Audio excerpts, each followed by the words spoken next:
Good morning, Wednesday morning. Welcome to our thought for today. And as always, I remind you this morning about our prayer meeting tonight at 7:30 on Zoom. And we encourage you, if you can, to come and be part of that.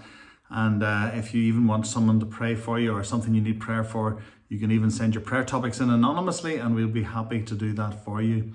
So 7:30 tonight on Zoom, and the link will be up a little bit later today. So this morning we're going on with Mark chapter 7. We're looking at this discussion, if we can call it that, between Jesus and the Pharisees and scribes, and about how they came to challenge him about his disciples and what his disciples weren't doing that they felt the disciples should be doing. And then they've basically poked the bear, as we say. They've annoyed Jesus to such an extent that he has risen up against them and he's furious with them.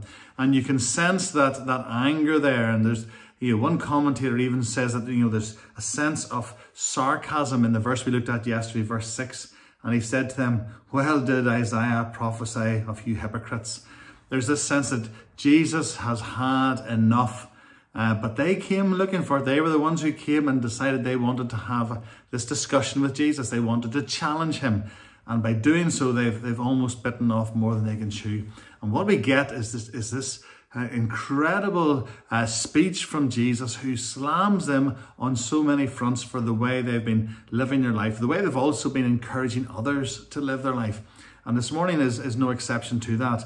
So we're really looking at verse 9 this morning, where Jesus has just talked to them about worshipping in vain. In other words, by just simply going through the motions, by not allowing the heart to engage with God during an act of worship, whether that's at home or in public or whatever. By doing that, you're simply going through the motions and your worship is in vain. In other words, it's worth nothing.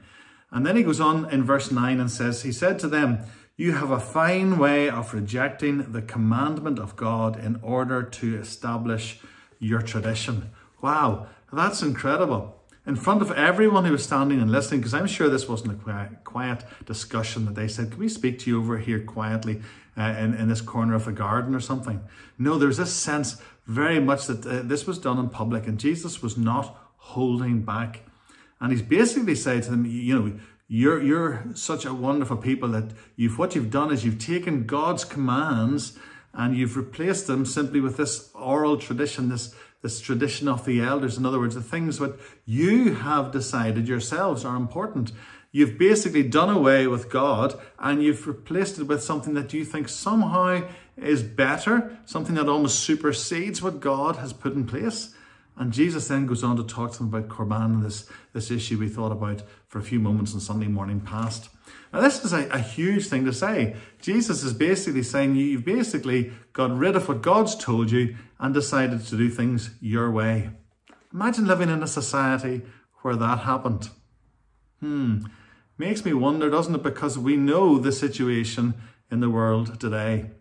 In fact, when you read through even Paul's letters, for example, if you turn to Romans chapter 12, that very famous verse, verses 1 and 2, where Paul says, "I appeal to you therefore, brothers, by the mercies of God, to present your bodies as a living sacrifice, holy and acceptable to God, which is your spiritual worship. Do not be conformed to this world, but be transformed by the renewing of your mind, that by testing you may discern what is the will of God, what is good and acceptable and perfect."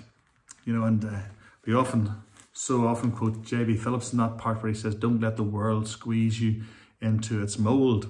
In other words, God has given us a mold. God has given us the Bible. God has shown us through his word how he needs us, how he wants us, and how we should live this life. It's clearly written there for us. Jesus re-emphasized this in so many ways. He fulfilled the law that God had already given. He didn't replace it. He didn't do away with it. He didn't somehow say, "That's okay, but I want you to do this instead." Because this is what the scribes and the Pharisees had done. They had basically replaced all that God had commanded with their own commands, which were so hard for so many people to do. And for them, that was the most important thing. And so the Jews of that time were living in a world where, in a sense, they were being shaped into the mold of the Pharisees and the scribes. They had been shaped into the mold of this oral tradition that had been passed on to them, instead of being shaped by God and God's decisions. And when you think about the world we live in today, How easy is it for us to simply drop the commands of God and simply do the things the world wants us to do? I'm not going to go into listing all those sort of things today, but I want to challenge you to think about them. How has the world basically told us, don't listen to what the Bible tells you, don't listen to what you say God has told you, but this is how you're meant to do things. You're meant to be acceptable, you're meant to do this, you're meant to believe that, you're not meant to say this anymore, you're not meant to say that anymore. And what has happened is the world has taken the commands of God and they've replaced them, well, as Jesus said here in Mark chapter 7, you have a fine way of rejecting the commandment of God in order to establish your tradition. Now, granted, the tradition of the scribes and the Pharisees was a religious tradition, but if it's not from God and it's not of God, then it's not religion at all. All of this is simply man masquerading as religion.